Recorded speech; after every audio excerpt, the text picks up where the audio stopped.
তো চলো বন্ধুরা দেখায় আমাদের পিকনিকের প্যান্ডেল কেমন হয়েছে। তো আমাদের সন্ধ্যাবেলা টিফিন ছিল হচ্ছে ফুলকপির পকোড়া আর কফি। তো সেই ভিডিও আমি করতে পারিনি, যেহেতু আমার ভিডিও করতে করতে ফোনের চার্জ শেষ হয়ে গেছে, তো ফোনটা চার্জে দিয়েছিলাম, তাই ভিডিও করা হয়নি।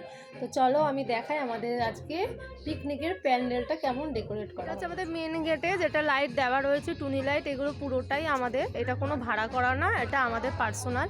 এটা বাবাই ডেকোরেট করেছে, সকালবেলায় করে দিয়েছে, সন্ধ্যাবেলায় জাস্ট লাইটটা অ্যাটাচ করেছে। আর এই যে বেলুনগুলো দেখো বাবাই সাজিয়েছে, আমি বললামই। এরকম ভেতরে যাই, এই যে সেই বেলুন যেটার মধ্যে আমি ওই সোলার বল আর এই যে কাগজ কুচি দেওয়া। চলো রান্না দেখি কি হচ্ছে।